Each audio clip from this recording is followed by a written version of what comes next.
As a relative newcomer to Washington, D.C., Representative Ilhan Omar has made a name for herself, speaking out on issues of racial inequality, fair housing, and workers' rights, as well as holding the president to account over his handling of the pandemic. Now, over the last few months, she's also been vocal on the issue of policing as the nation's eyes turn squarely to her district, which includes the city I'm in right now, Minneapolis. Now, with the election just months away, despite past clashes with Democratic leadership and the party establishment, Representative Omar has said that her main focus is to stop the election of Donald Trump.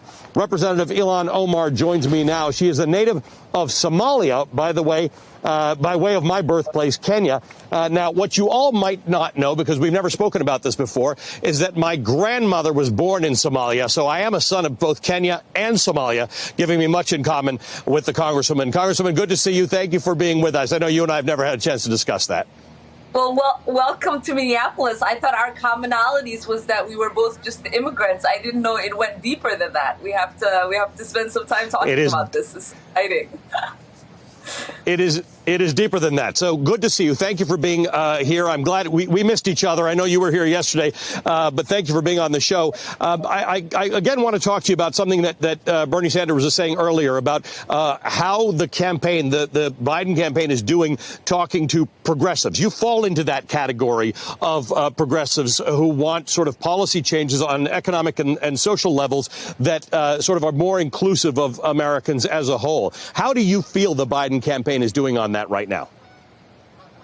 Yeah, I mean, as you know, I represent one of the most progressive districts in Congress. And for us, representation really is one that is responsive to, the needs of the people. And what most of the progressives that I represent feel like is that this is our time to make sure we get rid of Trump and we elect someone who's going to be responsive to the policy positions we are advocating for. Biden's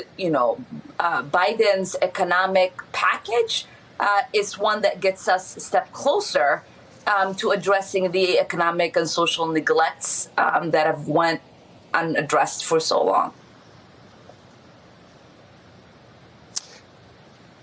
Let me ask you about this city in particular and about policing in this city. There have been a number of suggestions made. I spoke to the vice president of the city council earlier about defunding, or what she calls reimagining policing in this city. What are your views on how things have come in the last 4 months and what needs to be done? Because the nation's eyes are on Minneapolis as a sort of a microcosm of what needs to be done in the 18,000 police forces across this country.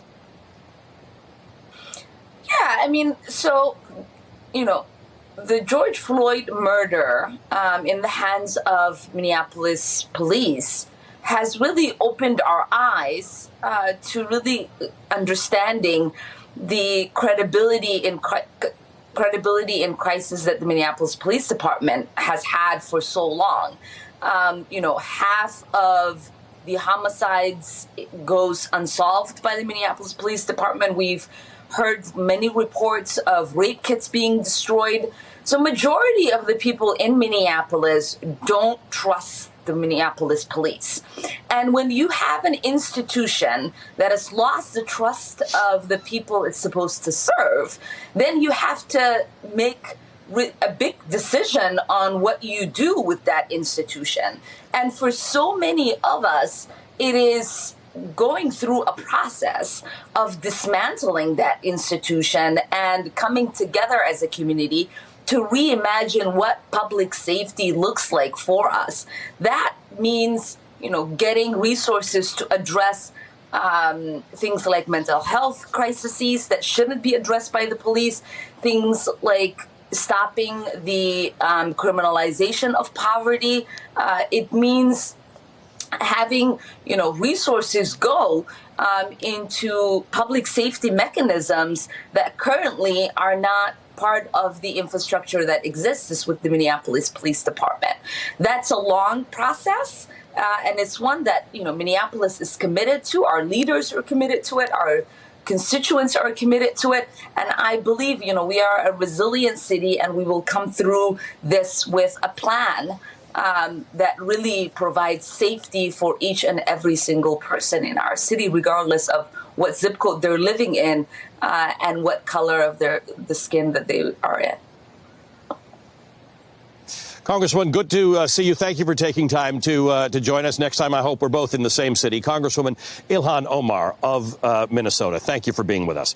Hey there, I'm Chris Hayes from MSNBC. Thanks for watching MSNBC on YouTube. If you want to keep up to date with the videos we're putting out, you can click subscribe just below me or click over on this list to see lots of other great videos.